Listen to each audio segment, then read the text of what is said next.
Kepada sidang jemaat yang dikasihi Tuhan, sebelum kita masuk dalam ibadah PA pada sore malam hari ini, kembali saya menyapa kita semua. Selamat sore buat kita semua, Shalom. Sejahtera Tuhan kiranya tetap dilimpahkan kepada kita semua. Mari saudara sekalian, kita akan menyiapkan diri, terutama hati kita, untuk kita beribadah kepada Tuhan. Dan sekarang kita akan bersama tundukkan kepala, kita akan berdoa kepada Tuhan. Bapa yang bertahta dalam kerajaan surga, di dalam nama Tuhan Yesus Kristus, Allah sesembahan dan pujaan hati kami satu-satunya, pada sore hari ini kembali kami datang kepadamu Tuhan, dengan segala kerendahan hati kami, untuk membawa hidup kami yang penuh dengan kekurangan dan kesalahan ini, dan kiranya Tuhan, Engkau mengampuni kami, menyucikan kami, supaya kami layak untuk beribadah kepadamu Tuhan. Terima kasih, dan sekarang Tuhan, kami serahkan acara ibadah ini ke tangan-Mu, biar Tuhan kiranya menolong ibadah kami, bahkan memberkati ibadah kami dari awal sampai pada selesainya.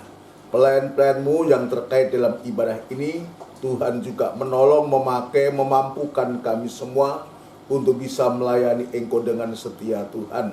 Terima kasih alat-alat yang kami gunakan, biar Tuhan jamah. Namun demikian kuasa kegelapan yang coba mengganggu, merintangi dalam ibadah kami sehati panggil nama-Mu yang penuh kuasa untuk mengusirkan segala pekerjaan setan itu di dalam nama Tuhan Yesus Kristus, darah Kristus yang berkuasa. Mari Tuhan urapi kami, untuk kami memuji, membesarkan nama Tuhan. Dengan sukacita kami boleh melakukan ibadah ini. Di dalam nama Tuhan Yesus Kristus, kami sambut ibadah yang penuh sukacita ini. Haleluya. Amin. Puji Tuhan. Saudara sekalian yang dikasihi Tuhan, mari kita menyiapkan diri, menyiapkan hati kita, untuk kita memuji-muji, membesarkan nama Tuhan. Mari kita akan melakukan pujian, kasih Yesus lebih dari semua. Kasih Yesus lebih dari semua. Haleluya.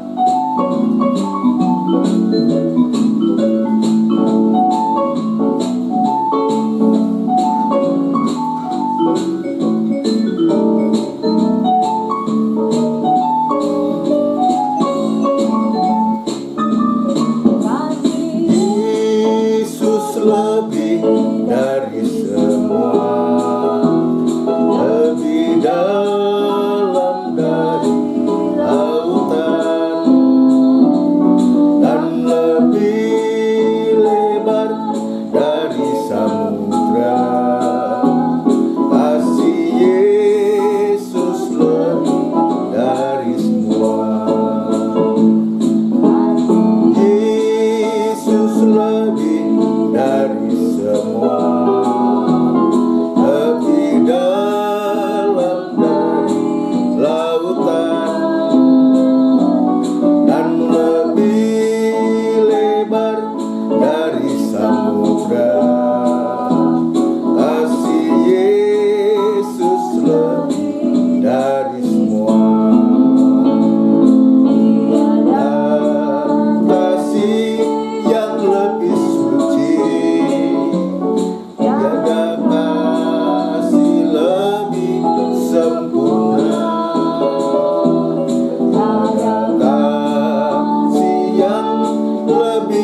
Hari kasih Yesus Tuhanku. Haleluya. Puji Tuhan, saudaraku. Haleluya, haleluya. Puji Tuhan, kasih Allah itu begitu luas dan lebar dan dalam, saku, melebihi lautan, ya, sebutkan, melebihi samudra raya, dan penuh kasih itu. Sebab kasih itu adalah Allah pribadi. Allah itu kasih. Itu sebabnya firman Allah juga mengajarkan kepada kita untuk supaya kita juga bisa mengasihi Allah dan juga kita mengasihi sesama kita. Mari saudara sekalian, kita akan melakukan pujian dari pujian NR nomor 40, saudaraku. NR nomor 40, Ujilah Aku Tuhan. Sambil kita mempersiapkan diri untuk kita masuk dalam firman Tuhan. NR 40, Ujilah Aku Tuhan.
firman Tuhan. Benar Tuhan, biarlah kehidupan kami ini hidup yang ditandai dengan kekurangan dan kelemahan, dan lewat pujian ini pun Engkau sudah mengingatkan kami, dan sebentar kami akan mendengarkan firman-Mu. Biarlah kiranya firman-Mu akan menyelidiki hati kami. Engkau yang mengetahui maksud hati kami, dan itu sebabnya Tuhan, tolong berkemurahanlah kepada kami untuk supaya kami bisa mendengarkan firman-Mu, dan firman itu boleh mengerjakan hati kami sampai sedalam-dalamnya, sampai perasaan dan angan-angan kami Tuhan. Terima kasih Bapa, terima kasih urapi firman-Mu dan urapi kami sekalian dalam pengurapan yang datangnya dari Engkau sendiri ya Tuhan. Terima kasih Bapa, terima kasih. Tetap kami berdoa kepada gereja-gereja-Mu yang lain yang saat ini bersamaan beribadah semacam di tempat ini. Kiranya Tuhan Engkau juga berkemurahan kepada hamba-hamba-Mu yang Tuhan percayakan untuk menyampaikan firman-Mu, untuk menggembalakan sidang-Mu. Kiranya Tuhan Engkau memberikan kemampuan surgawi, terutama pembukaan firman-Mu untuk kebutuhan sidang jemaat-Mu, dan pengurapan yang sama Engkau nyatakan kepada hamba-hamba-Mu semua Tuhan. Terima kasih Bapa, terima kasih. Hamba tetap berserah diri kepadamu. Kiranya Tuhan Engkau memberikan kemurahan dan belas kasihan-Mu Tuhan, untuk supaya hamba-Mu mampu menyampaikan firman-Mu dengan benar dan murni, sebab menyadari Tuhan ketidakmampuan hamba, keterbatasan hamba. Namun demikian Engkau yang tidak terbatas itu kemampuannya dan pengurapan-Mu Tuhan, untuk menolong hamba mampu menyampaikan firman-Mu dengan benar dan murni, sehingga nyata Tuhan firman-Mu boleh menyelidiki hati kami dan mengoreksi hati kami dan menyucikan hati kami sampai memperbaharui hati kami ini Tuhan.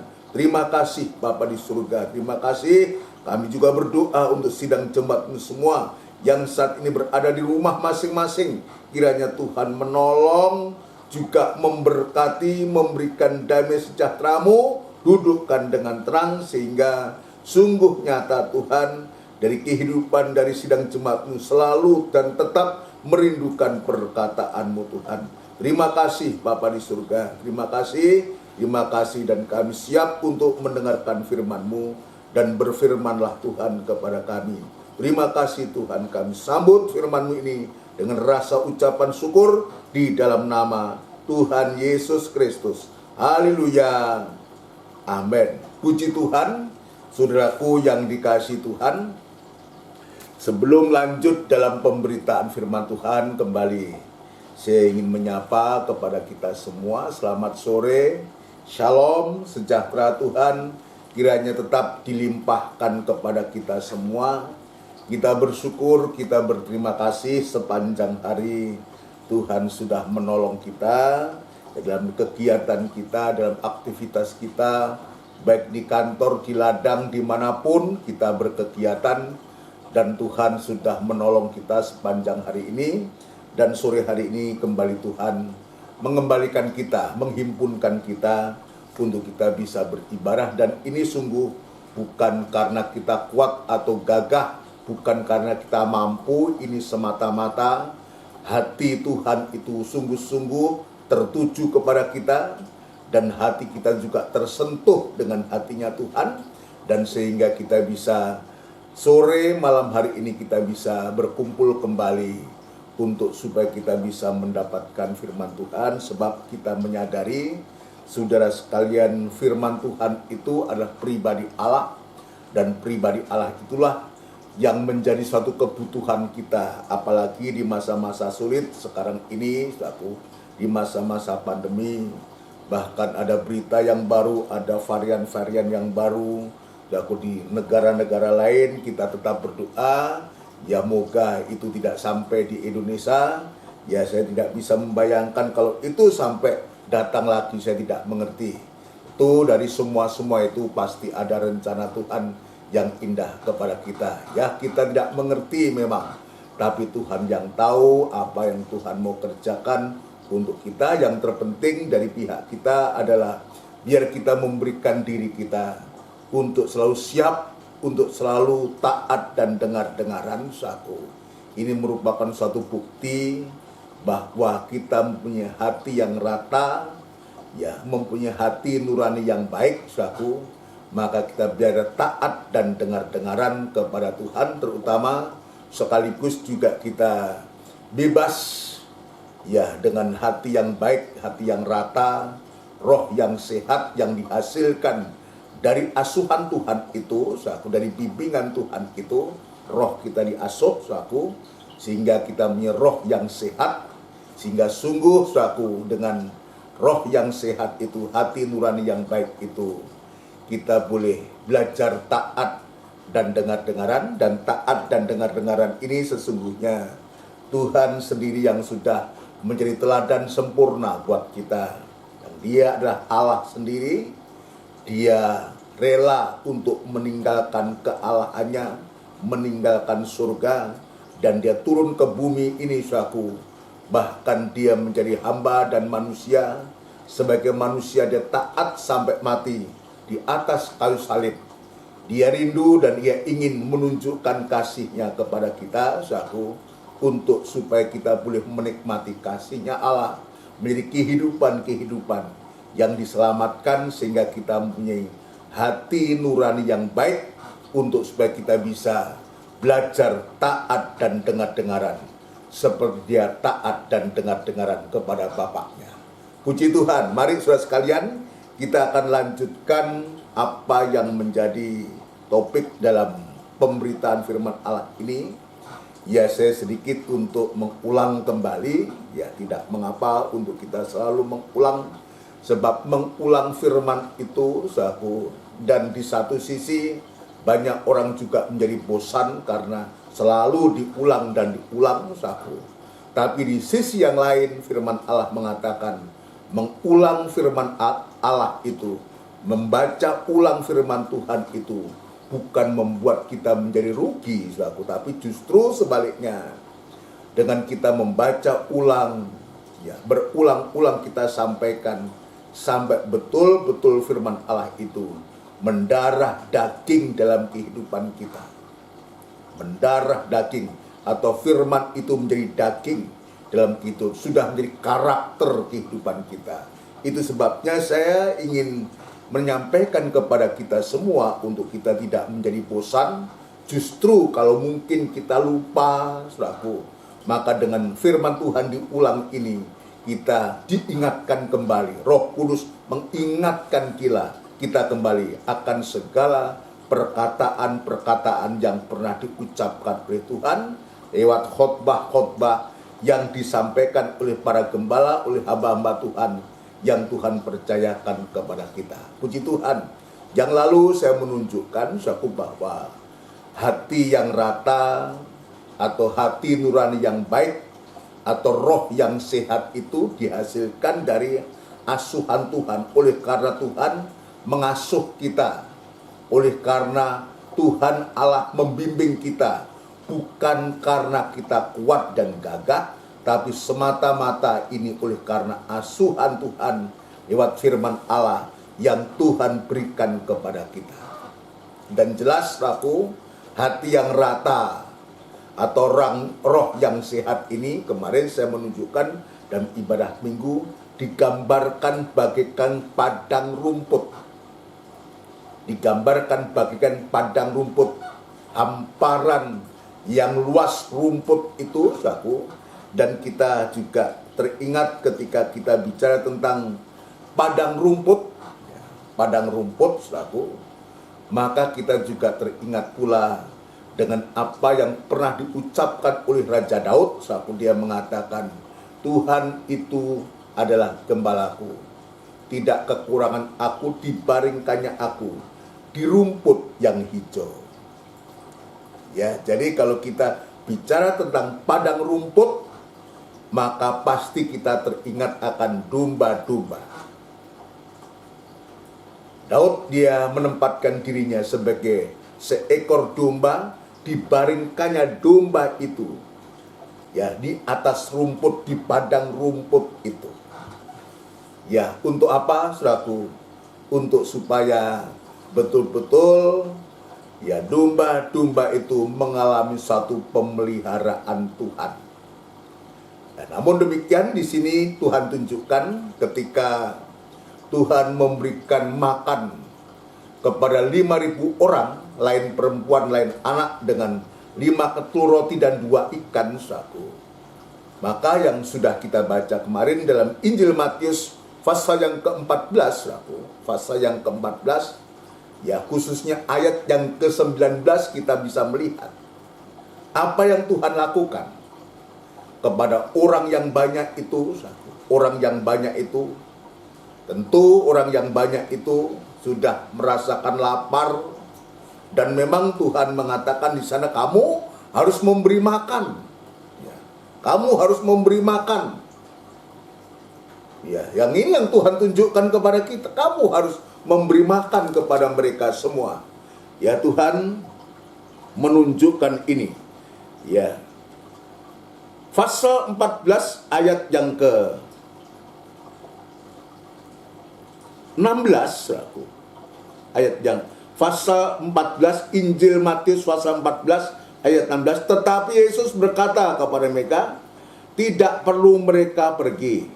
Jadi ketika ya murid-murid ini dia mengatakan ya sudah menjelang malam, tempat ini sunyi dan hari sudah mulai malam, suruhlah orang banyak itu pergi supaya mereka dapat membeli makanan di desa-desa. Jadi ini murid-murid ini, saudaraku, ya seolah dia itu ingin mengatur Tuhan. Ya, dia menyampaikan kepada suruhlah mereka itu pergi. Ya, sini sudah sunyi, sepi, ya sudah nggak ada makanan. Tetapi apa yang Tuhan katakan? Ya, tetapi Yesus berkata kepada mereka, tidak perlu mereka pergi, kamu harus memberi mereka makan. Nah, timbul satu gejolak, saku. Ya, ketika murid-murid mengatakan suruhlah mereka pergi, dan Tuhan mengatakan tidak perlu mereka pergi, kamu harus memberi mereka makan. Ya, kamu harus memberi mereka makan, saku. Jawab mereka. Jadi ini apa yang diucapkan oleh murid-murid ini, saudaraku, menunjukkan ketidakberdayaan, ketidakmampuan. Sebab dia hanya melihat apa yang ada. Jawab mereka, yang ada pada kami di sini hanya 5 roti dan 2 ikan. Ini yang murid-murid tunjukkan. Yang ada pada kami cuma 5 ketul roti dan 2 ikan. Sementara yang dihadapi itu masa orang yang banyak itu sejumlah kurang lebih 15.000 orang. 5.000 laki-laki, lain perempuan dan lain anak-anak. Kalau saja anaknya satu-satu saja mereka sudah jumlahnya 15.000. Sementara apa yang murid-murid punya itu hanya 5 ketul roti dan 2 ikan. Bagaimana mungkin ya dengan 5 ketul roti ini dan 2 ikan ini bisa memberikan makan orang sebanyak itu? Dalam Injil yang lain disebutkan semacam itu. Ini kemustahilan. Ya, mustahil bagi manusia, mustahil bagi murid-murid 5 ketul roti dan 2 ikan untuk 15.000 orang. Tapi apa yang Tuhan lakukan itu? Ya, yang Tuhan lakukan itu.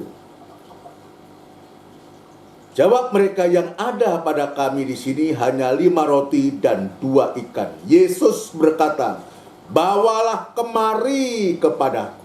Kita lihat, 5 ketul roti dan 2 ikan. Ya, diminta oleh bawa kemari kepadaku. Ya, dan perhatikan sekarang ini yang saya ingin tunjukkan. Lalu disuruhnya orang banyak itu duduk di rumput. Kalau Daud dibaringkannya di atas rumput yang hijau. Nah, sekarang ketika ya Yesus diperhadapkan dengan orang yang banyak begitu, maka orang yang banyak disuruh untuk duduk di rumput.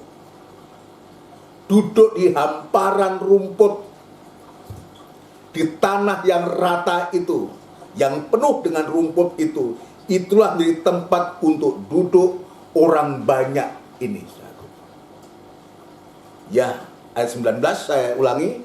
Lalu disuruhnya orang banyak itu duduk di rumput, dan setelah diambilnya 5 roti dan 2 ikan itu, Yesus menengadah ke langit dan mengucap berkat, lalu memecah-mecahkan roti itu dan memberikannya kepada murid-muridnya. Lalu murid-muridnya membagi-bagikannya kepada orang banyak, dan mereka semuanya makan sampai kenyang. Kemudian orang mengumpulkan potongan-potongan roti yang sisa 12 bakul penuh.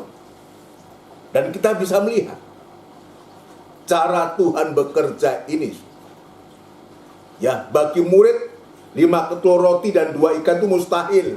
Tidak mungkinlah kita hanya punya 5 ketul roti dan 2 ikan ini saja. Tapi kita bisa melihat perbuatan Tuhan. Baginya itu tidak ada barang yang mustahil, sebab Dia adalah Allah Sang Pencipta. Dan Tuhan melakukan 5 ketul roti dan 2 ikan diminta, dan Dia menengadah ke langit. Ini Yesus menengadah ke langit dan mengucap berkat dan memecah-mecahkan roti itu. Ini saudara, roti itu dibawa kepada, diperhadapkan.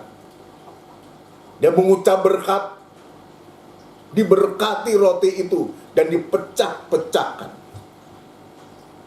Yang saya ingin tunjukkan adalah, saudaraku, apa arti daripada duduk di rumput ini? Duduk di rumput ini punya pengertian, ini suatu kehidupan yang siap untuk digembalakan. Kehidupan yang siap untuk digembalakan oleh Tuhan. Ya, siap digembalakan oleh Tuhan untuk apa? Untuk supaya bisa mendapatkan makanan. Makanan apa yang diterima oleh orang banyak ini? Tidak lain adalah roti yang sudah diberkati, dan roti yang sudah dipecah-pecahkan, dibagikan kepada murid kepada orang yang banyak itu. Artinya adalah roti ini menunjuk firman Allah. Firman Allah inilah yang sanggup untuk menolong, menjamin kehidupan siapapun juga, khususnya kehidupan yang mau digembalakan. Sehingga kehidupan terpelihara, mendapatkan makanan firman Allah, yaitu firman penggembalaan, sampai kehidupan itu, jemaat itu, domba-domba itu tergembala dan dia terpelihara oleh Tuhan. Jadi roti di sini, makan di sini adalah firman Allah dipecah-pecahkan. Artinya firman Allah dibukakan, diungkap-bukakan untuk mengadakan suatu pemeliharaan kepada domba-domba. Kalau itu bagikan domba-domba yang duduk di atas rumput itu. Orang yang banyak itu, jemaat Tuhan itu terpelihara oleh firman Allah, oleh firman penggembalaan ini. Kemarin saya juga menunjukkan apa toh firman penggembalaan itu. Ya, ini kadang-kadang kita terlalu fanatik begini. Iya, kita harus begitu. Kalau dengan suatu kebenaran, kita harus berani punya sikap fanatik untuk kebenaran itu baik, saudaraku. Untuk supaya kita tidak gampang, mudah terpengaruh oleh keadaan dan situasi yang sekarang ini yang bisa mempengaruhi kita, sehingga kita tidak mau lagi digembalakan. Mau bebas-bebas saja, yang maunya kita berkesana kemari, sukanya beredar-edar, tidak mau tinggal diam dalam kandang penggembalaan. Itulah maunya kita. Nah, itu sebabnya selalu saya mengatakan firman penggembalaan ini, roti yang dipecah-pecahkan ini, untuk memberikan suatu kelegaan, untuk memberikan suatu jaminan, untuk menjadi suatu pemeliharaan kepada jemaat ini adalah yaitu firman yang dipercayakan oleh Tuhan kepada seorang gembala. Jadi firman penggembalaan itu adalah firman yang dipercayakan oleh Tuhan kepada seorang gembala untuk disampaikan kepada sidang jemaat atau domba-dombanya Tuhan. Bukan domba-dombanya gembala. Jangan sampai kita salah lagi. Dan saya tidak mau salah lagi dalam hal itu. Mengklaim bahwa itu domba-domba kita. Bukan. Jemaat itu domba-dombanya Allah yang Tuhan percayakan untuk supaya lewat gembala itu, gembala yang Tuhan tunjuk, Tuhan tetapkan untuk menggembalakan itu, tujuannya untuk supaya domba-dombanya Tuhan itu terpelihara. Ya, terpelihara. Itu sebabnya saya juga harus menyampaikan kepada jemaat Tuhan, jangan domba-dombanya Tuhan, untuk supaya ada satu keseimbangan, maka domba-domba jemaat itu juga harus selalu berdoa kepada Tuhan. Merindukan, hatinya itu merindukan. Ya, merindukan firman Allah. Nyatakan kerinduanmu kepada Tuhan.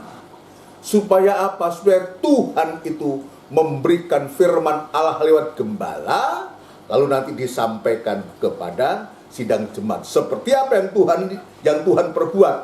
Setelah dia mengucap berkat, dia memecah-mecahkan roti itu dan membagikan kepada murid-murid. Murid-murid ini dilanjutkan kepada orang yang banyak itu. Ya. Dari murid-murid yang diterima langsung dari Tuhan, itu pemberian Tuhan itu, dan dilanjutkan kepada sidang jemaat semua, kepada domba-domba yang Tuhan percayakan. Ya, jadi firman Allah yang dipercayakan oleh Tuhan kepada seorang gembala untuk disampaikan kepada sidang jemaat atau domba-domba secara terus-menerus. Ya. Dan diulang-ulang, kalau saya boleh mengatakan, disampaikan oleh seorang gembala terus-menerus dan berulang atau diulang-ulang. Untuk apa, saudaraku? Untuk membawa sidang jemaat itu bertumbuh ke arah dia yang adalah kepala. Jadi arahnya pun bukan untuk pribadi seorang gembala, bukan diarahkan kepada gereja atau sinode, bukan. Tapi firman Allah yang disampaikan terus-menerus itu dan diulang-ulang itu justru untuk membawa sidang jemaat bertumbuh ke arah dia yang adalah kepala. Ini arah tujuan dari domba-domba sidang jemaat Tuhan itu, sahabat, harus diarahkan kepada Kristus. Jangan pernah ini mengingatkan kepadaku, peringatan buatku. Jangan pernah saya sebagai hamba Tuhan, sebagai seorang gembala yang menggembalakan sidang, lalu mengarahkan domba-domba itu kepadaku, jemaat kepadaku. Salah itu. Atau mengarahkan kepada segereja, sekedar sebagai anggota gereja. Bukan. Juga bukan diarahkan untuk supaya diarahkan kepada sinode, bukan. Tapi jelas, ya, pertumbuhan gereja itu harus diarahkan kepada dia yang adalah kepala. Itu sebabnya, saya harus mengatakan dengan berani hati, dari setiap jemaat, setiap kehidupan kita harus benar-benar di hari-hari ini digembalakan oleh Tuhan sampai benar-benar tergembala. Apalagi kita ini adalah domba-domba dari bangsa kafir. Domba-domba dari bangsa kafir. Kalau bangsa kafir ini tidak digembalakan sampai tergembala, kemarin saya menunjukkan nasib kita ini nanti seperti siapa? Perempuan Kanaan, yang dia diperhadapkan dengan segala masalah, terutama masalah anak, masalah buah nikah. Dan di sana jelas bangsa kafir itu digambarkan seperti anjing. Kalau bangsa kafir ini, kehidupan kita tidak mau digembalakan oleh Tuhan, maka kita tidak lebih hanya sebagai anjing. Apa itu anjing? Yang kita periksa kemarin. Ini kita dalami. Ini kita dalami. Matius pasal yang ke-15 ini kita akan dalami pada malam hari ini. Sore malam hari ini. Ya, apa itu anjing itu? Ya, anjing ini gambar dari kehidupan yang najis. Najis. Ya, sebab ada ayat anjing kembali ke muntahnya. Inilah sifat asli daripada anjing itu. Ya, anjing itu selalu kembali kepada muntahnya. Itulah bangsa kafir. Itulah kehidupan yang tidak mau digembalakan.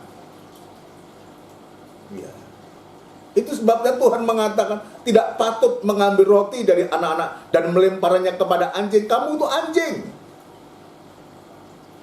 Tuhan sebutkan sendiri. Tapi kita lihat nanti, ketika dia datang kepada Tuhan, dan Tuhan mengatakan, aku diutus hanya kepada domba-domba ya, yang terhilang dari bangsa Israel. Dari situ Tuhan sudah menunjukkan dia seorang gembala. Dia gembala yang punya tugas untuk mencari domba-domba. Tapi di satu sisi, di sini juga Tuhan diperhadapkan dengan yang namanya anjing. Itulah orang atau perempuan Kanaan ini, bangsa kafir ini. Tadi saya mengatakan karakter asli daripada anjing ini adalah kehidupan ya yang selalu hidup dalam kenajisan. Anjing kembali kepada muntahnya, selalu kembali kepada dosa yang sama, diulang-ulang dan tidak mau lagi, selalu kembali kepada muntahnya. Ya, lewat perkataan dan perbuatan najisnya. Ini anjing. Ya, pengertian yang pertama, anjing itu ya kembali ke muntahnya ini. Artinya perkataan dan perbuatannya selalu najis. Selalu kembali dalam perbuatan kenajisan yang sama. Lalu kemarin saya juga menunjukkan bahwa arti yang kedua, anjing ini suka menjilat borok. Ini anjing. Apa itu suka menjilat borok? Suka menghakimi orang lain. Inilah karakter kita. Manusia ini, bangsa kafir ini, selalu menghakimi orang lain. Dia tidak benar, hanya merasa benar, tapi hanya karena merasa benar, lalu kita menghakimi orang. Selalu menyalahkan orang. Inilah orang yang merasa benar. Hanya merasa tapi tidak ada kebenaran. Ya, menjilat borok. Ya, terjadi kisahnya, ada itu satu bagaimana Lazarus seorang miskin ini dia penuh dengan borok dan dijilat oleh anjing. Tapi juga karakter yang ketiga daripada anjing ini juga menjilat darah Nabot. Jadi menjilat darah. Ya, ketika Nabot ini sebagai orang yang tidak bersalah, orang benar ini dihakimi, saudaraku, dengan cara memfitnah, saudaraku. Ya, maka Nabot ini disebutkan suka menjilat atau suka menjilat darah atau darah Nabot, darahnya orang yang tidak bersalah. Apa ini? Kehidupan yang suka menjelek-jelekan orang lain dan juga memfitnah orang lain. Ini menjilat darah. Ini karakter daripada anjing itu, saudara. Karakter dari anjing itu. Menjilat darah. Ya, menjelek-jelekan orang. Ini kita, bangsa kafir ini, saudara. Yang tidak mau digembalakan maksudnya. dan suka memfitnah orang lain. Itulah anjing. Ini Tuhan sebutkan ini. Tidak patut diambil roti dari anak-anak dan melemparkannya kepada anjing. Tuhan tunjukkan ini. Tuhan tunjukkan ini. Ya, dan selanjutnya perempuan Kanaan ini datang dengan membawa masalah, yaitu anak perempuannya yang dirasuk setan dan sangat menderita. Apa itu anak? Anak itu buah nikah. Ya, anak itu buah nikah. Ini perempuan ini gambar dari kehidupan nikah yang hancur lebur, yang ujungnya adalah anak itu menjadi korban, dirasuk setan. Kenapa? Sebab anak ini tidak pernah mengalami satu pemeliharaan dan lawatan dari orang tuanya, perhatian dari orang tuanya. Dari cerita ini kita bisa melihat yang membawa perempuan anaknya perempuan yang kerasukan setan itu adalah ibunya. Lalu pertanyaan, kemana bapaknya? Dalam cerita yang lain, saudaraku, juga punya anak perempuan, itulah seorang pemimpin atau kepala rumah ibadah yang namanya Yairus, saudaraku. Dia juga membawa anaknya, anak perempuannya yang sakit, bahkan hampir mati, dibawa kepada Yesus. Tadi dalam cerita ini, saudaraku, hanya perempuan Kanaan ini yang datang kepada Yesus. Pertanyaannya, kemana suaminya? Pada suami dan kepala keluarga yang harus bertanggung jawab, seperti hanya kepala rumah ibadah Yairus namanya, membawa anak perempuannya kepada Tuhan. Tapi kenapa ini perempuan Kanaan ini, dia sendiri yang datang kepada Tuhan ini, membawa anaknya. Lalu kemana suaminya? Ya, inilah kehidupan, ya kehidupan yang tidak digembalakan, yang tidak mau digembalakan, saudaraku. Ini hasilnya. Ini hasilnya. Kenapa?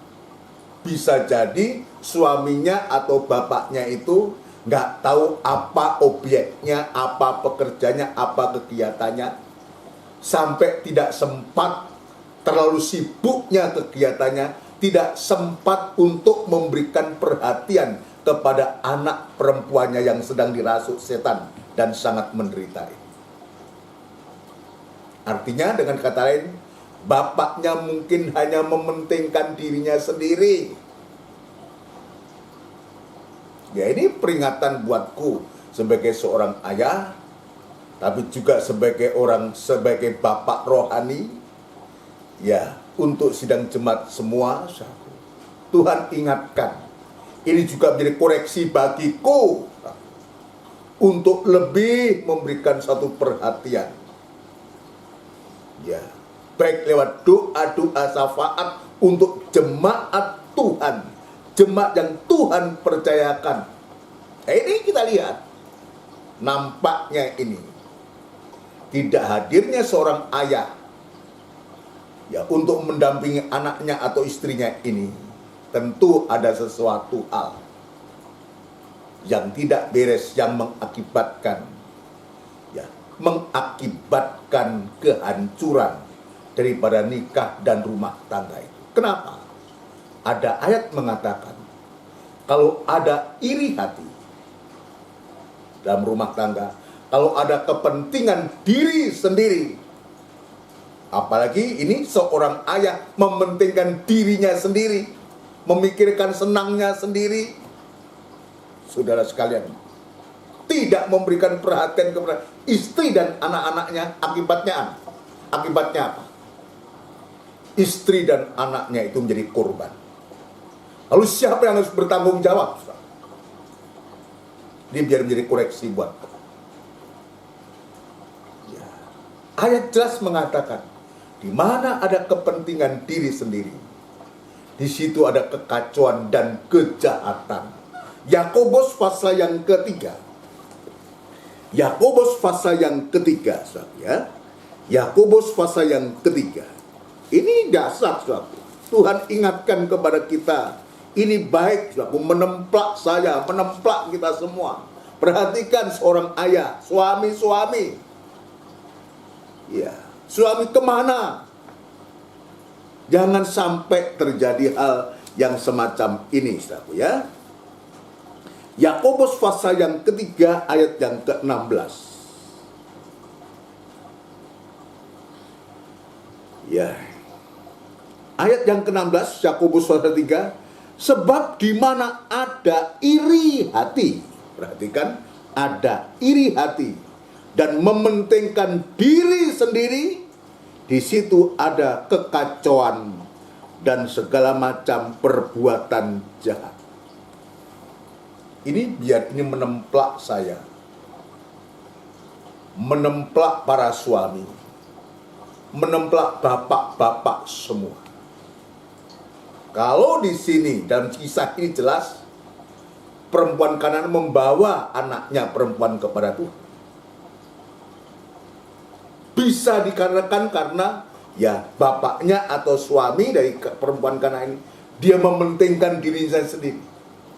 Sesibuk-sibuknya seorang suami, seorang ayah, seharusnya tidak semacam itu.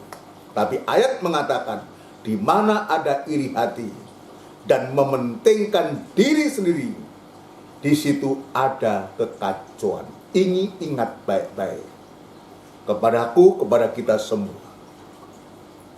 Di mana ada kepentingan diri sendiri,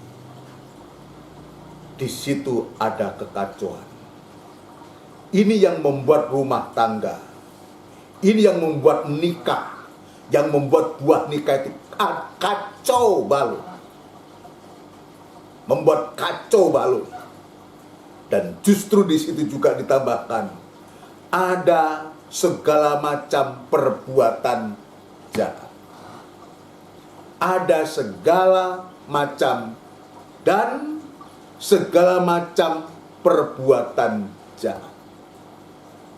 Ada kekacauan dan segala macam perbuatan jahat. Ini yang terjadi. Ini fakta. Ini kenyataan yang terjadi. Dan itu benar. Ada kejahatan-kejahatan. Ada kenajisan-kenajisan yang terjadi, perbuatan-perbuatan jahat, karena ada kepentingan diri sendiri. Tadi saya mengatakan akibatnya istri dan anaknya itu harus menanggung, harus menjadi korban, rela untuk mengorbankan istri dan anaknya. Harusnya seorang suami, seorang ayah itu, seorang gembala itu, dia yang harus berkorban untuk istri dan anaknya. Tapi yang terjadi justru suami ya yang semacam itu, bapak yang semacam itu justru mengorbankan istri dan anaknya. Saya kembali ke cerita itu dalam Injil Matius pasal yang ke-15 tadi. Matius pasal yang ke-15 cerita tentang perempuan Kanaan ini yang datang kepada Tuhan. Lalu apa yang perempuan ini lakukan ya untuk bisa mendapatkan suatu pertolongan dari Tuhan ini? Apa yang Tuhan yang perempuan ini lakukan untuk sampai bisa mendapatkan suatu pertolongan ini? Ya, sekalipun jelas ayat mengatakan ya. Coba kita akan membaca ulang ayat pasal 15. Pasal 15 ayat yang ke 23. Atau lebih baik kita baca semua ya, ayat 21. Lalu Yesus pergi dari situ dan menyingkir ke daerah Tirus dan Sidon. Maka datanglah seorang perempuan Kanaan dari daerah itu dan berseru, kasihanilah aku ya Tuhan, anak Daud, karena anakku perempuan kerasukan setan dan sangat menderita. Ini yang dihadapi oleh perempuan ini. Anaknya kerasukan setan dan sangat menderita. Kenapa? Sebab mereka ini tidak mengalami asuhan Tuhan. Tadi saya mengatakan sebab dia tidak digembalakan dan tidak tergembala. Sebab dia dari bangsa kafir. Kanaan ini gambar dari bangsa kafir. Bangsa yang dikutuk oleh Tuhan. Ayat 23, tetapi Yesus sama sekali tidak menjawabnya. Dan murid-muridnya datang dan meminta kepadanya, suruhlah ia pergi. Ia mengkita dengan berteriak-teriak. Ini kita lihat.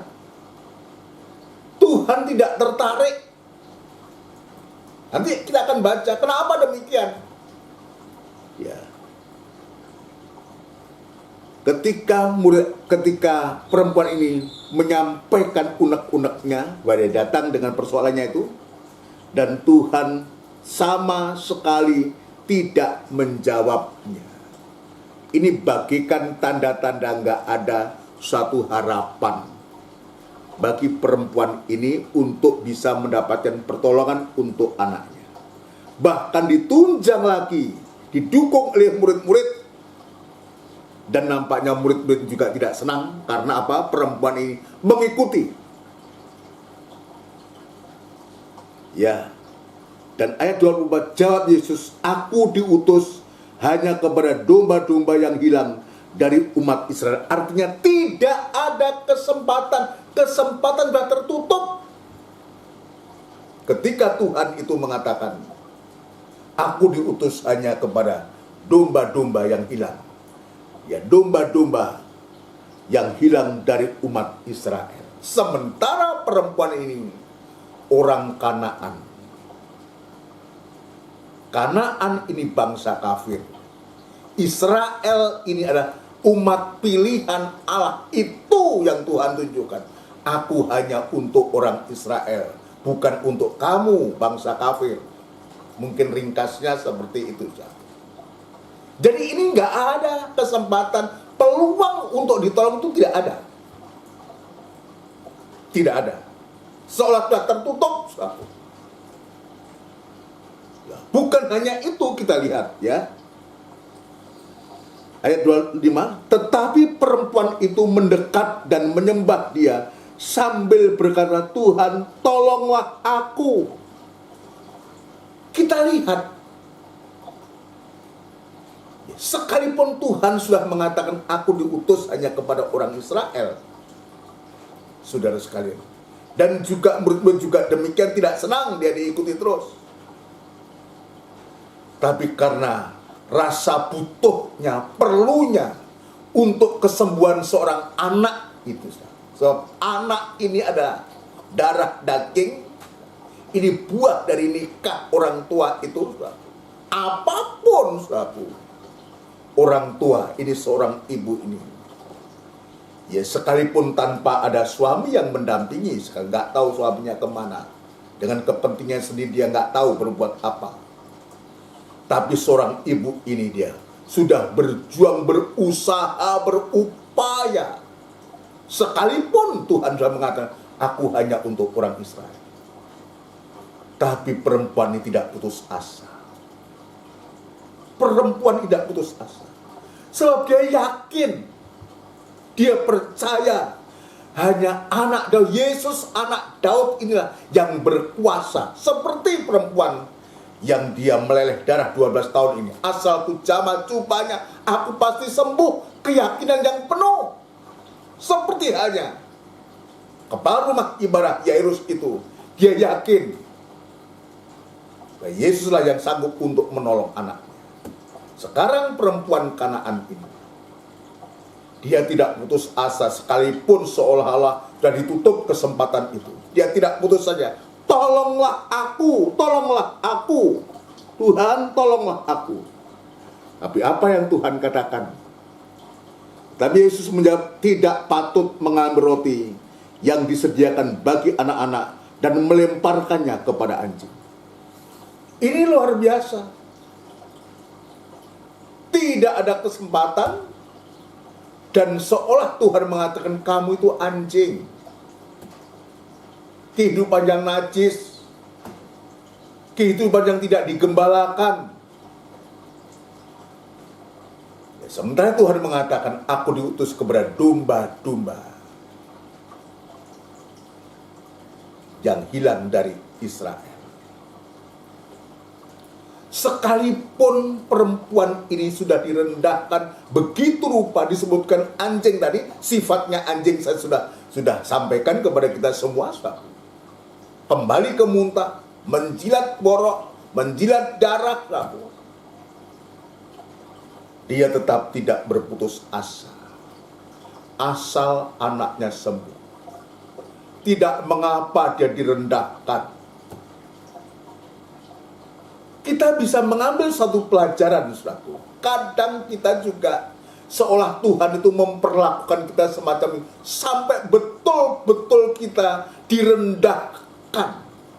Kamu itu anjing. Iya. Tetapi kita lihat, sekalipun dia direndahkan, inilah cara Tuhan untuk menolong. Ketika Tuhan mengatakan, tidak patut mengambil roti yang disediakan bagi anak-anak dan melemparkannya kepada anjing. Apa yang perempuan ini katakan?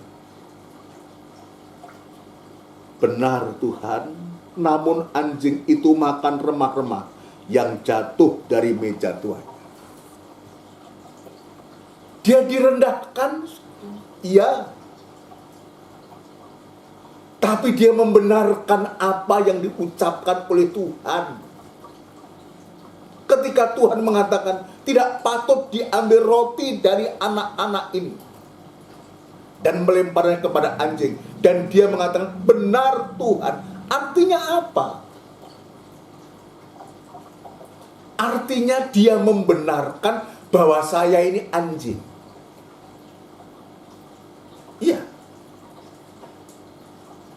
Jadi perempuan Kana ini membenarkan apa yang dikatakan Tuhan. Bahwa dia itu memang punya karakter semacam itu. Dia mengakui. Dia mengakui bahwa dia adalah memang bangsa kafir. Dia juga mengakui bahwa dia adalah orang yang najis. Dengan karakternya itu. Saudara sekalian, ini yang membuat Tuhan itu tertarik. Kita lihat ketika perempuan itu mengatakan, benar Tuhan, namun anjing itu makan remah-remah yang jatuh dari meja tuannya. Apa yang sekarang Tuhan perbuat, Tuhan lakukan. Begitu Tuhan mendengar perempuan ini membenarkan perkataannya, besar perkataan Tuhan Yesus, maka Tuhan mengatakan, maka ayat 8, maka Yesus menjawab dan berkata kepadanya, hei ibu, besar imanmu, maka jadilah kepadamu seperti yang kau kehendaki. Dan seketika itu juga anaknya sembuh. Ini hasilnya. Yang Tuhan lihat di sini, saudaraku. Ya, yang Tuhan lihat di sini. Sekalipun dia itu anjing, perempuan Kanaan itu, dengan segala karakternya, dengan segala masalah yang sedang dibawa itu kepada Tuhan itu, yang Tuhan juga mengatakan, aku diutus hanya kepada domba-domba Israel. Bahkan Tuhan juga mengatakan tidak patut diambil roti dan melemparnya kepada anjing. Dan perempuan menjawab, benar Tuhan, anjing pun boleh makan remah-remah yang jatuh dari meja tuannya. Yang Tuhan lihat di sini adalah usaha daripada perempuan Kanaan ini. Ini yang Tuhan lihat. Sekarang kepada kita, untuk kita, apa yang sedang kita hadapi. Saya sebagai suami, sebagai seorang ayah dari 2 anak saya, tapi saya juga seorang gembala yang menggembalakan sidang. Saya juga ada masalah dalam penggembalaan, ada masalah untuk anak-anakku, anak-anak rohani yang juga diperhadapkan masalah yang begitu pelik, rumit, yang rasanya sulit. Di sini yang Tuhan lihat, Tuhan tuntut untukku juga untuk mau merendahkan diri. Upaya usaha kita sampai betul-betul kita merendahkan diri dan kita direndahkan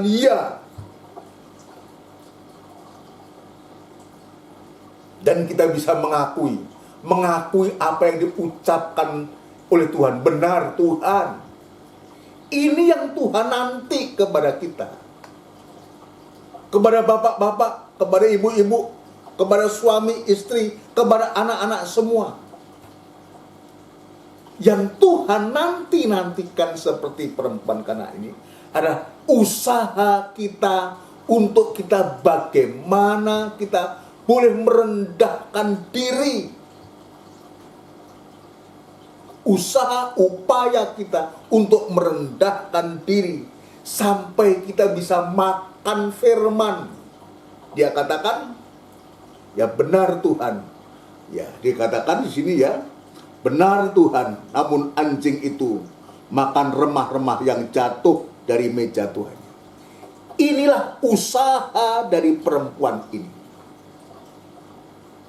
Ya, usaha, upaya dari perempuan ini sampai dia. Kalau saya boleh katakan perempuan disebutkan perempuan Kanaan ini gambarkan sebagai anjing satu. Tapi anjing itu tidak lagi dengan upaya dari anjing ini, tidak lagi dia kembali kepada muntah, tidak menjilat borok, tidak menjilat darah, saudaraku.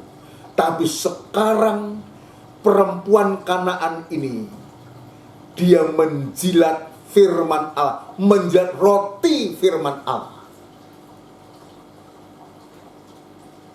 Tidak patut dia ambil roti dari anak, melemparkannya kepada anjing. Benar Tuhan, tapi anjing itu juga boleh makan remah-remah. Dia sedang menjilat roti firman Allah itu. Apa artinya ini?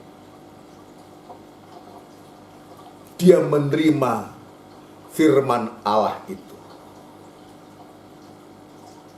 Dan dia membenarkan firman Tuhan itu. Dia menerima firman Tuhan itu dan membenarkan firman itu. Dia apa yang dia katakan? Jadi tanda bahwa kehidupan itu sudah makan firman satu. Tanda dari kehidupan itu sudah makan firman, yaitu yang dilakukan oleh perempuan Kanaan ini.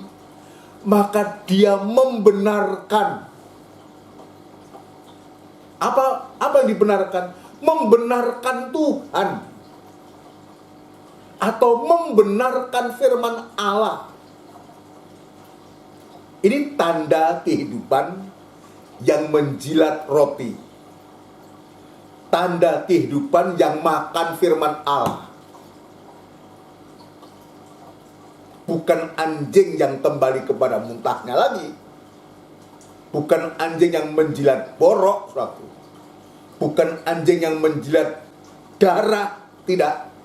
Sekarang yang dilakukan oleh anjing ini, saudara sekalian, dia menjilat roti firman Allah. Dia makan firman Allah. Dia menerima firman Allah. Dengan dia berkata, benar Tuhan. Anjing itu pun boleh makan remah-remah yang jatuh dari meja tuannya. Perkataan benar Tuhan, ini artinya saku kepada kita semua. Artinya kepada kita semua, ya, kita mengakui atau kita membenarkan firman Allah yang dikatakan oleh Yesus.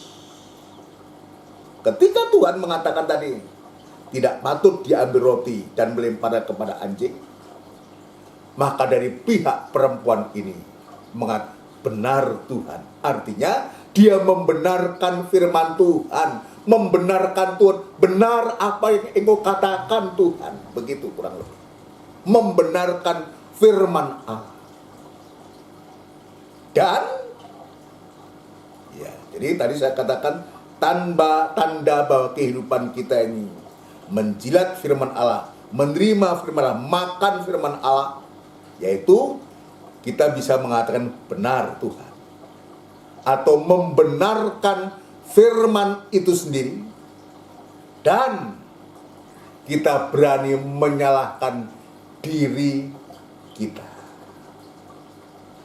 bukan malah menyalahkan orang lain. Ya. Artinya kita berani mengakui kesalahan kita, kekurangan kita. Kalau itu seorang suami berani mengakui kesalahannya, kekurangannya. Kalau itu seorang bapak sama saja. Kalau itu seorang gembala juga berani mengakui kesalahannya. Aku yang salah Tuhan, bukan dia, bukan istriku, bukan anakku. Berani mengakui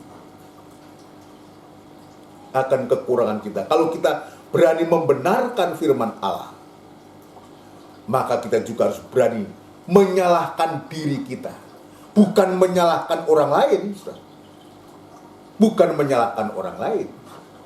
Nah, ini sebabnya, ya saya tekankan dari apa yang kita periksa pada sore malam hari ini, kita mendapatkan satu berkat. Perempuan ini juga gambar dari perempuan-perempuan atau ibu-ibu, seorang ibu, tapi perempuan ini juga gambar dari gereja Tuhan, dari anak-anak Tuhan yang juga membawa masalahnya mereka.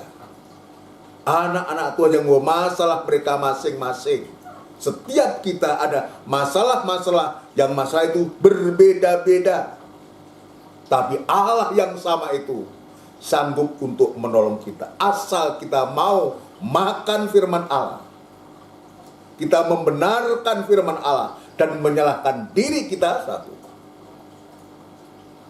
Maka sungguh di saat semacam itu, sekalipun anjing, tadinya anjing, maka Tuhan bisa merubah anjing itu menjadi domba-dombanya Tuhan. Itu sebabnya kemarin saya sudah membaca Injil Yohanes pasal yang ke-10, dia katakan masih ada domba-domba yang lain yang ada padaku, itu pun juga harus kutuntun juga. Domba-domba dari yang lain itu mana? Domba-domba dari bangsa kafir yang mau digembalakan, itu pun dituntun juga oleh Tuhan. Nah, sekarang kita lihat dalam cerita ini yang disebutkan anjing, Tuhan mampu untuk merubah anjing itu menjadi domba yang manis, domba yang digembalakan oleh Tuhan, dan sampai menjadi domba yang tergembala. Sekalipun kita anjing, sekalipun kita tadinya bangsa kafir, Tuhan bisa rubah. Dan Tuhan katakan, hei ibu, besar iman. Ini suatu pengakuan. Dan Tuhan sendiri mengatakan, hei ibu, besar imanmu. Iman yang dari mana? Iman yang ada pada ibu ini iman dari mana? Iman yang dihasilkan dari mendengar, membenarkan, benar Tuhan, membenarkan firman Allah, dan sekaligus dia menyalahkan dirinya sendiri. Besar imanmu, maka jadilah kepadamu seperti yang kau kehendaki, dan seketika itu juga anaknya sembuh. Jadi kalau dimulai dari kehidupan kita, dari seorang ibu gereja Tuhan, anak Tuhan, orang tua, ya gereja, kalau bicara tentang gereja juga ya suami, ya istri, dan semua suatu. Kalau gereja Tuhan, anak-anak Tuhan mau menerima firman Allah, membenarkan firman Allah, artinya mau digembalakan dan tergembala, saudara, maka keajaiban Tuhan itu akan dinyatakan. Dan firman Allah mengatakan dalam 1 Petrus pasal 2, saudara, kita membaca 1 Petrus pasal yang kedua, saudara, Rasul Petrus mengingatkan kepada kita semua, ya, ayat yang ke-25.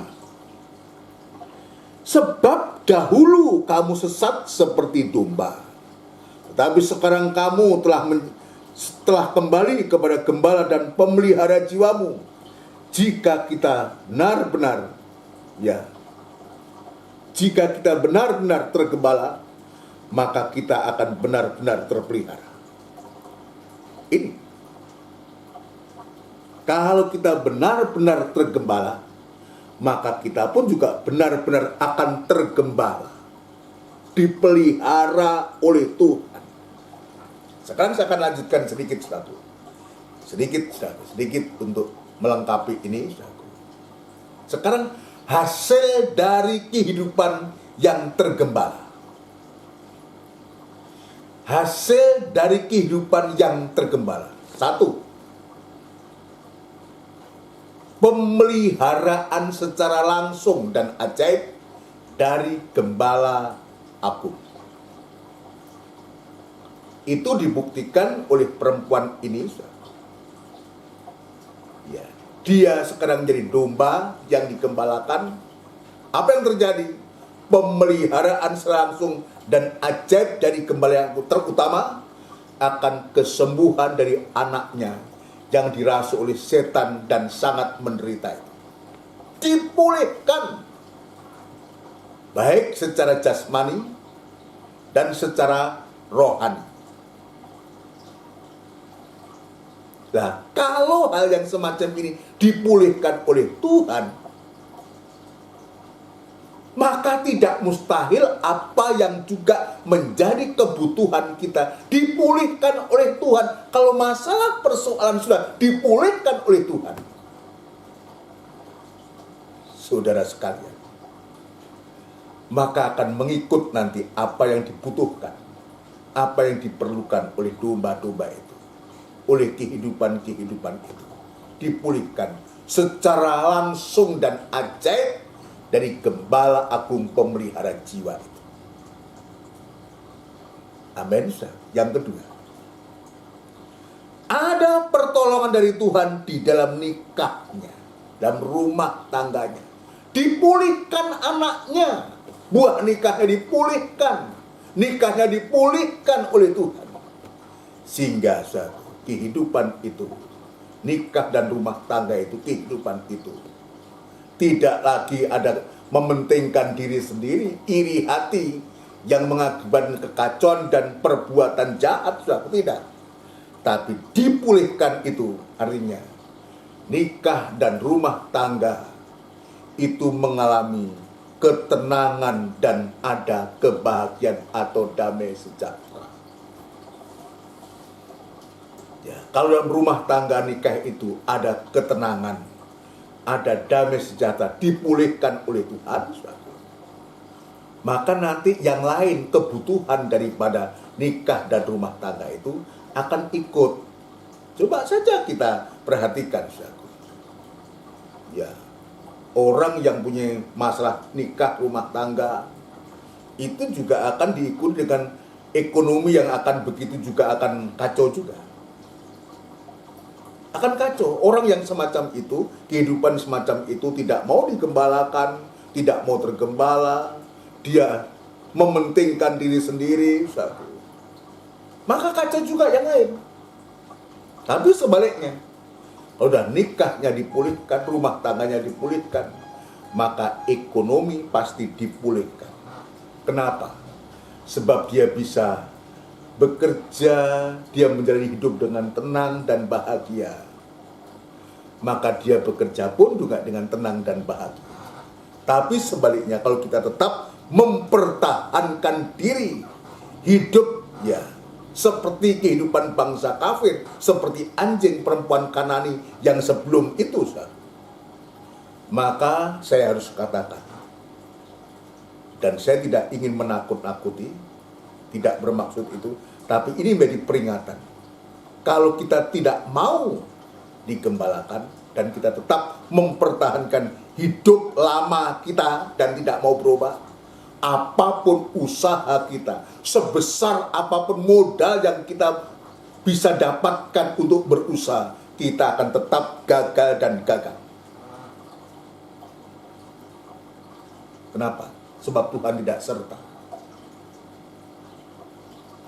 Tuhan tidak serta dengan orang yang semacam itu. Tuhan mau tinggal di dalam kehidupan yang tenang dan damai.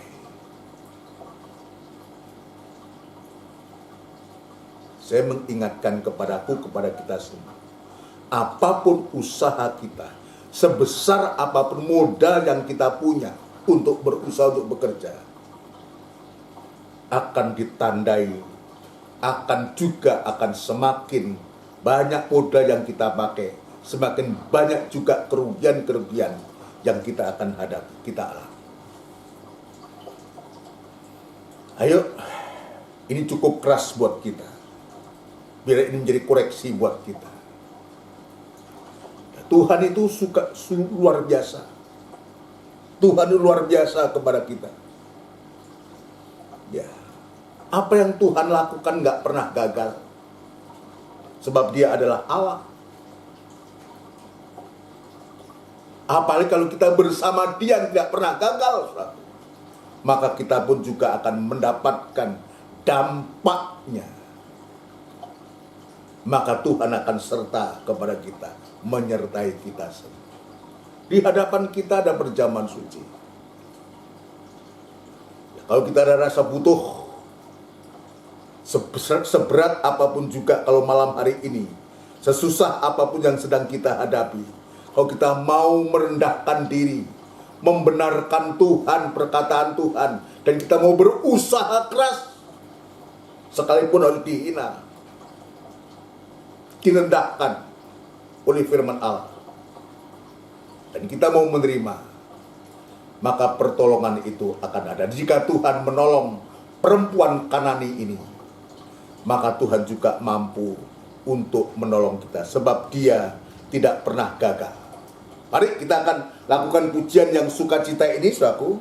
Ya, Dia tak pernah gagal. Dia tak pernah gagal, saudaraku. Dalam buku NR 114, Dia tak pernah gagal. NR 114.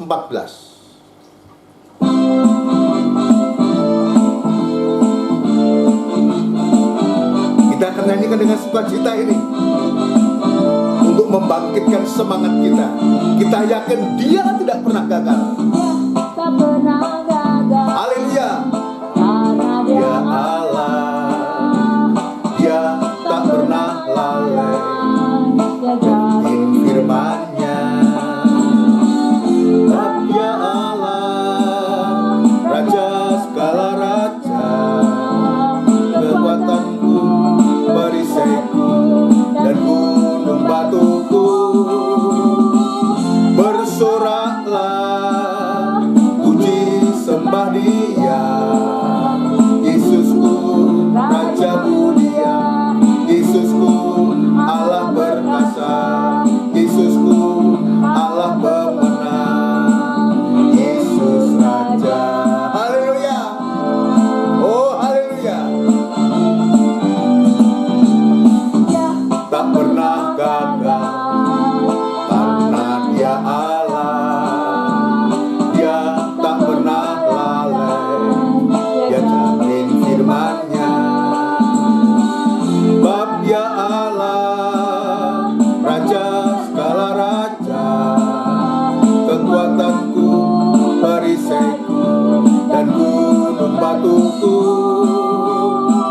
Bersoraklah, puji sembah Dia, Yesusku, Raja mulia, Yesusku, Allah perkasa, Yesusku, Allah pemenang, Yesus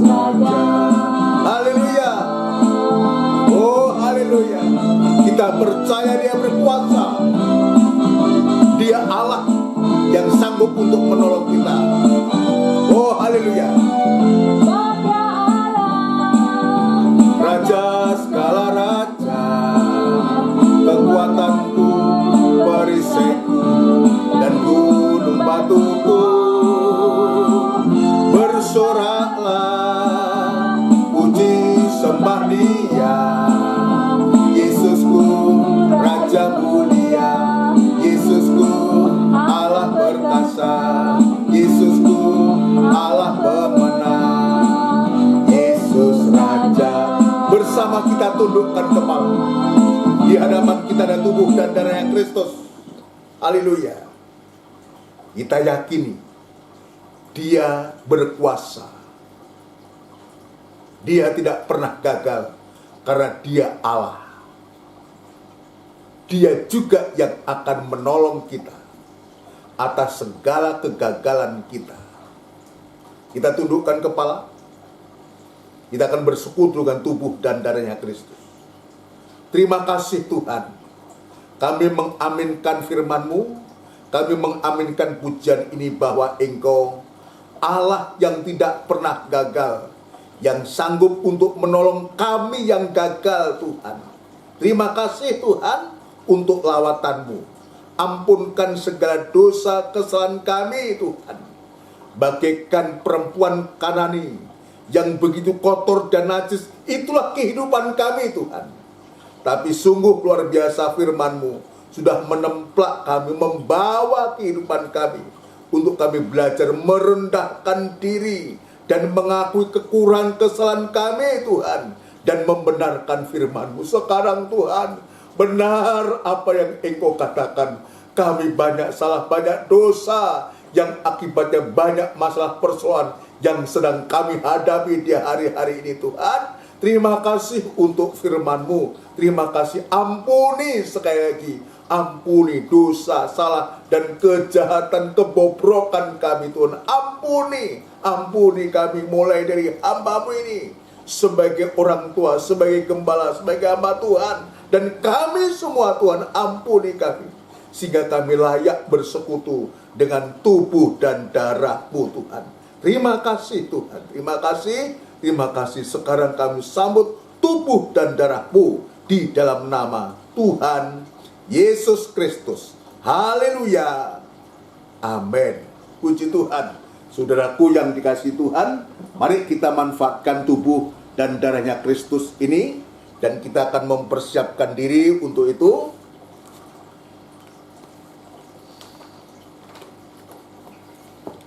Kita akan gunakan tubuh dan darahnya Tuhan. Kita persiapkan.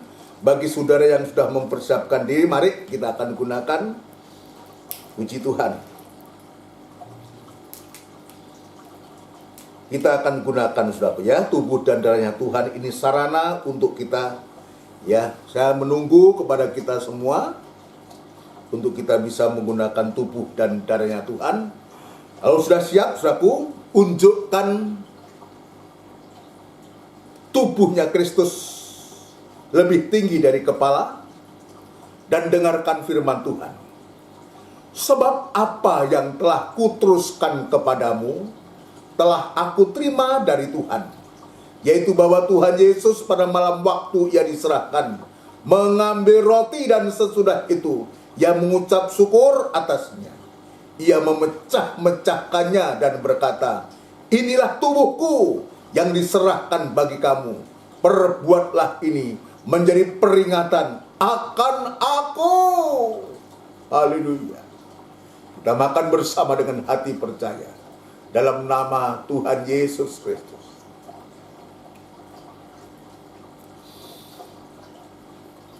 Haleluya. Haleluya. Terima kasih Tuhan, terima kasih untuk tubuhmu, makanan yang sesungguhnya Tuhan. Terima kasih Tuhan, terima kasih yang memberikan jaminan kepada kami Tuhan. Terima kasih Tuhan, terima kasih. Unjukkan darahnya Kristus lebih tinggi dari kepala. Taruh tangan kiri di atas dada dan dengarkan firman Tuhan. Demikian juga Ia mengambil cawan sesudah makan lalu berkata, cawan ini adalah perjanjian baru yang dimeteraikan oleh darahku.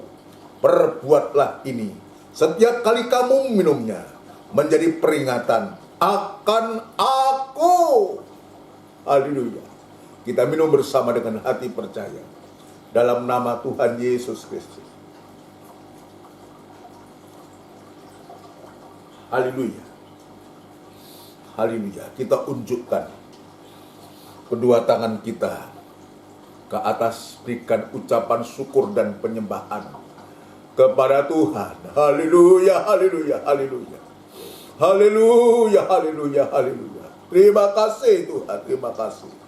Sebab setiap kali kamu makan roti ini dan minum cawan ini, kamu memberitakan kematian Tuhan sampai Ia datang kembali. Terima kasih Tuhan. Terima kasih untuk lawatanmu malam hari ini Tuhan. Baik firman-Mu dan tubuh darah-Mu Tuhan, mudah memberkati kami, memberikan kekuatan baru, semangat yang baru Tuhan, untuk Engkau kerjakan hati kami, ubahkan kehidupan kami, untuk menjadi kehidupan yang taat dan dengar-dengaran kepada Engkau Tuhan. Engkau sudah menjadikan kehidupan kami bangsa kafir ini di domba-domba-Mu Tuhan. Terima kasih Bapa. Terima kasih untuk firman-Mu. Ialah firman tetap tersimpan di hati kami dan mengerjakan hati kami, dan kami boleh mempraktekkan firman-Mu Tuhan. Terima kasih Tuhan, terima kasih. Dalam nama Tuhan Yesus Kristus kami alaskan doa dan sembahyang kami. Haleluya. Amin. Puji Tuhan. Saudaraku yang dikasihi Tuhan, demikianlah rangkaian firman Tuhan dalam ibadah PA yang disertai dengan perjamuan suci. Dan mohon perhatian buat kita semua untuk jadwal ibadah. Besok ada ibadah doa dan penyembahan saku jam 5:30 sore tepat, dan nanti akan dilanjutkan pada hari Minggu ibadah raya. Itu merupakan ibadah yang disertai dengan perjamuan suci saku, karena itu ada minggu pertama saku. Dan kita berdoa saku sepanjang Desember, perayaan Natal sudah akan segera dimulai. Sudah kita doakan, kita berdoa ya khususnya untuk supaya Tuhan memberikan firman untuk Natal kepada kita semua, dan untuk persekutuan kita suatu dalam gereja Kristus Gembala Menangga, juga Triorejo, Gunung Sari, Pondok Chandra. Natal kita nanti pada tanggal 26 Desember. 26 Desember kita doakan supaya tetap seperti biasa, jam 5:30 sore tepat. Ya, kita berdoa supaya Tuhan memberikan firman Allah khususnya untuk pemberitaan Natal pada tanggal 26 Desember. Kita doakan, kita belum tahu kayak apa, nanti yang pasti kita tetap merayakan tanggal 26 ya Desember jam 5:30 sore tepat ya. Ya, tetap kita akan bisa mendengar lewat firman Allah. Ya, lewat tayangan atau siaran langsung nanti kita akan lihat. Kita berdoa ya, puji Tuhan. Ya, puji Tuhan, jadwal ibadah-ibadah yang Tuhan sediakan, biar Tuhan juga menolong, membuka jalan. Ya, kita menekuninya sampai sejauh mana Tuhan berkehendak untuk kita semua. Ya, nanti kita berdoa juga untuk kepada seluruh sidang jemaat Tuhan, kiranya Tuhan menolong semua. Juga nama-nama nanti saya akan doakan. Pak Budiono dalam pemulihan kita tetap doakan, Om Edwin juga kita doakan, Tante Aniwaro juga kita doakan, Mas Hendrik juga dalam proses pemulihan ya setelah operasi mata selaku katarak dan dioperasi. Tuhan juga jamah, juga saudara Edo selaku kita juga tetap doakan biar Tuhan memberikan pertolongan ya untuk orang-orang tua kita selaku orang-orang tua kita dan gereja Kristus Gembala Menanggal ini. Tuhan juga menolong baik yang ada di Rejo dan dimanapun ya, Tuhan menolong semua. Mari kita tundukkan kepala, kita akhiri ibadah. Tidak putus-putusnya kami mengucapkan syukur dan terima kasih kepadamu.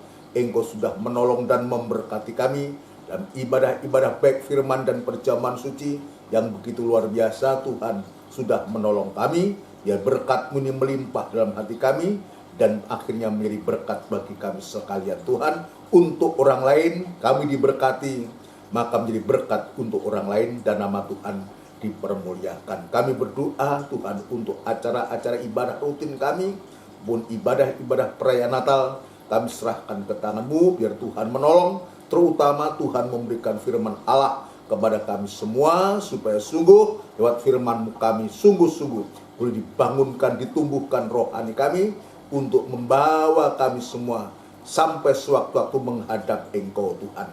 Terima kasih Bapa, terima kasih. Tetap memberikan ketekunan kepada kami semua untuk beribadah kepada-Mu. Berdoa untuk seluruh sidang jemaat-Mu, baik yang ada di GKGM, di Sidorejo, di Gunung Sari, maupun di Pondok Cahaya, tempat-tempat yang lain Tuhan. Kami serahkan ke tangan yang juga mengikuti ibadah ini. Tuhan memberkati semua, mulai dari nikah, rumah tangga, usaha, pekerjaan, dari sidang jemaat, tetap memberikan kesehatan orang-orang tua kami. Tuhan juga pelihara, berikan hati yang berkobar-kobar untuk tetap mengasihi Engkau. Bagi jemaat-Mu yang ada masalah dan persoalan apapun juga, biarlah Tuhan seperti firman-Mu, biarlah kami membawa itu semua kepadamu, dan Engkau pasti memberikan pertolongan yang ajaib. Terima kasih bagimu, tidak ada barang yang mustahil Tuhan. Terima kasih Bapa, terima kasih. Kami juga berdoa untuk bangsa dan negara kami, Republik Indonesia yang kami cintai. Ya Tuhan, kiranya Engkau menolong, memberkati, memakai para pemimpin-pemimpin kami, mulai dari Bapak Presiden, Wakil Presiden, jajaran menteri, pejabat tinggi negara di pusat maupun di daerah.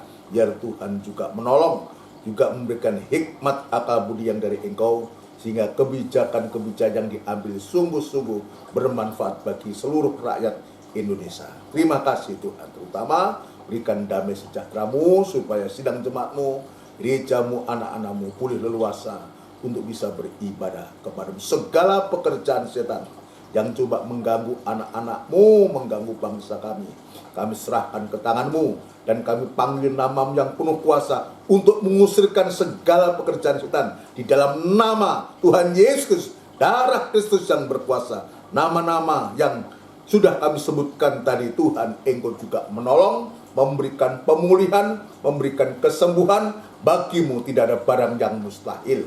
Terima kasih Tuhan, sementara kami akan berpisah, kami akan beristirahat malam, Tuhan kami menyerahkan hidup kami ke tangan-Mu.